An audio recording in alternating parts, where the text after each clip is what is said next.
What do you do if you finish your presentation, you say, "Are there any questions?" and it's just an awkward silence? I'll tell you how to break the silence. My name is Chris Meredith. I help people create, capture and communicate great ideas. I'll explain all in a second.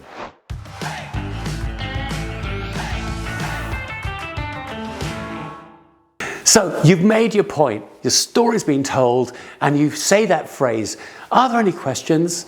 and nobody asks anything.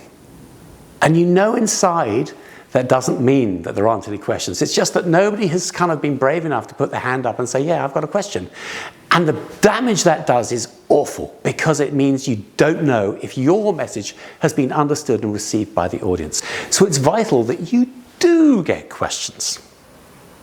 Here are some tips for making sure you get great questions. And the first one is to ensure that people are asking questions from the outset. Before you've done any storytelling, before you've done any presenting, ask the audience a question. It might be as simple as, do you know what our sales growth was last year?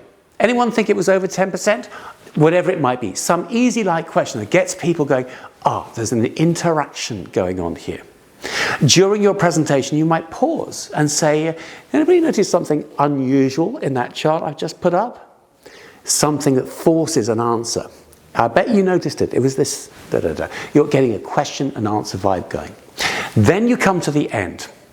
Never use the phrase, "Are there any questions?" It's a question that invites a nil response. Instead, here are some things you can do to encourage interaction. First one is to use the words, "What questions do you have?" Now that's much more powerful. It says, you've got to have questions, I just need to know what they are. Now let's imagine even that doesn't quite give the answer that you're looking for. Then you might start to find a friendly face and kind of prize a question out of them. You might find, say, Alex is in the room, somebody you know and trust. And you let them know you're going to be challenging them to ask a question. So you say, "Alex, it looks like you've got a question to ask. Now I'm going to buy some time to allow her to phrase something. I'm guessing it's going to be about the financial implications, because clearly they're critical to this project. Alex, do you have a question? Is it about the financial implications?"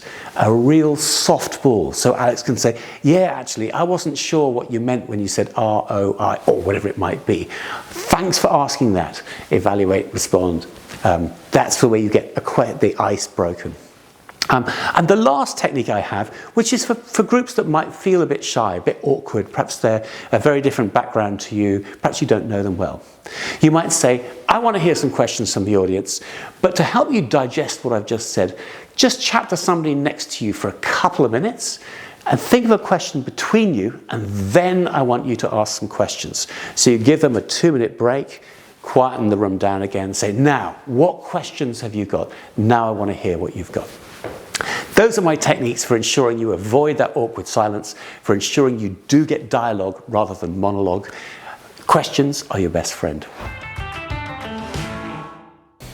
Hope you enjoyed that. Hit like, hit subscribe if you're on YouTube. If you're on LinkedIn, head to my YouTube channel. It's called The Vault. It's full of tips and tricks for helping people create, capture, and communicate great ideas. I'll see you soon.